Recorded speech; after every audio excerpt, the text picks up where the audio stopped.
ओम श्री गणेशाय नमः। राधे राधे दोस्तों, आप सभी का मेरे चैनल वतकथा एस्ट्रोलॉजर में स्वागत है।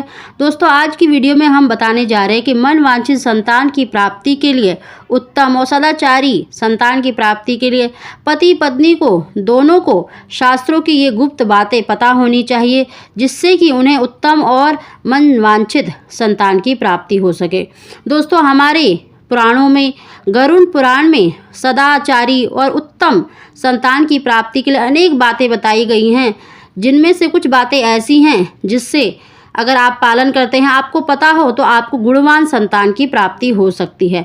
दोस्तों, उत्तम और संस्कारी संतान की इच्छा किस दंपति की नहीं होती। और गृहस्थ जीवन में रह के देखिए, हमारे बहुत से कर्तव्य जुड़े होते हैं, जिसमें से ये भी एक कर्तव्य है कि हम उत्तम संतान को जन्म दें और उसका पालन करें। दोस्तों, अगर होने वाली संतान सद्गुणों से युक्त और शुभ संस्कारों का ग्रहण करने वाली हो, तो संतान माता पिता और पूर्वजों को यश प्रदान करती है। अगर संतान देखिए कुमार्ग पर चलने वाली हो, अव्ययी हो, दुर्जन हो, यानी अगर उसमें कोई भी सदाचारी गुण ना हो, तो वह कुल और परिवार के लिए कलंक सिद्ध होती है। गरुड़ पुराण में सदाचारी और उत्तम संतान की प्राप्ति के लिए अनेक बातें बताई गई हैं, जिनका आपको पता होना बहुत ही आवश्यक है। दोस्तों, आज हम उसी की जानकारी आपको देने वाले हैं। दोस्तों, अगर आपने मेरा चैनल सब्सक्राइब नहीं किया तो सब्सक्राइब अवश्य ही कर लें, बगल में बेल आइकन को दबा दें, जिससे मेरी आने वाली सभी वीडियो का नोटिफिकेशन सबसे पहले आप तक पहुंच सके। दोस्तों, गरुड़ पुराण में तो बहुत सी बातें बताई गई हैं, लेकिन आपको हम मेन 4-5 बातें ही बता रहे हैं। अगर जिनका आप ध्यान रखते हैं तो निश्चित ही आपको उत्तम और मनचाही संतान की प्राप्ति होगी।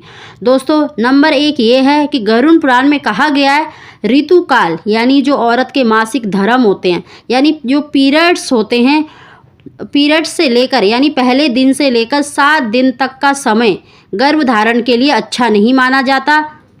इस समय का त्याग कर देना चाहिए। इससे मनुष्य की आयु और स्वास्थ्य का नाश होता है। दोस्तों, यानी पीरियड्स के जो 7 दिन होते हैं, इन दिनों में आपको रिलेशन बिल्कुल भी नहीं बनाना चाहिए। इसमें अगर आप रिलेशन बनाते हैं, अगर गर्भधारण हो जाता है, तो होने वाली संतान अल्प आयु हो सकती है, या नपुंसक हो सकती है, या दुराचारी हो सकती है। तो इन दिनों में आपको रिलेशन नहीं बनाना चाहिए, इन दिनों का त्याग कर देना चाहिए।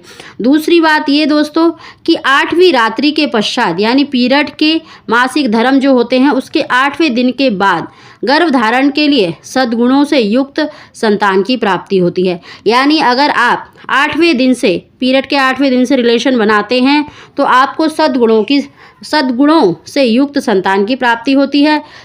इसमें भी दोस्तों आपको गणना का ध्यान रखना होता है कि जो तिथियां आती हैं उनका ध्यान रखना होता है कि अगर द्वितीया, चतुर्थी, षष्ठी, दशमी, द्वादशी को गर्भधारण के लिए बहुत ही श्रेष्ठ माना गया है, और इसमें पुत्र की ही प्राप्ति होती है।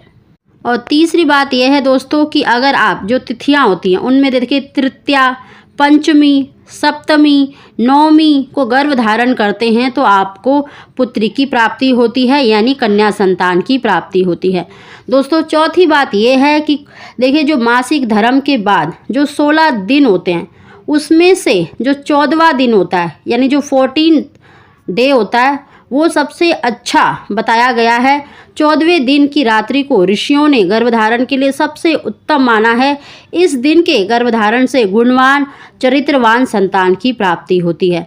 दोस्तों, जो लेडीज़ होती है उसके पास देखिए कुल दिन 16 दिन होते हैं, और उसमें से जो 14वां दिन है, यानी 14th जो डे है, उस रात्रि को ऋषियों ने हमारे ग्रंथों में बहुत ही उत्तम माना है, बहुत ही अच्छा दिन माना है कि अगर उस दिन में अगर स्त्री गर्भधारण करती है, तो उसको गुणवान और चरित्रवान संतान की प्राप्ति होती है।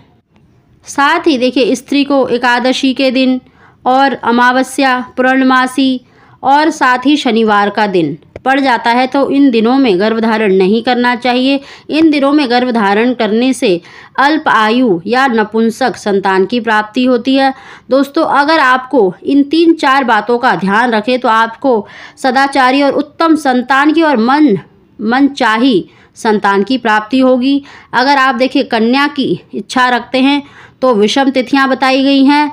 अगर आप पुत्र की कामना रखते हैं तो सम तिथियों का प्रयोग करना चाहिए और मासिक धर्म के 8वें दिन से रिलेशन बनाना चाहिए उत्तम संतान की प्राप्ति के लिए।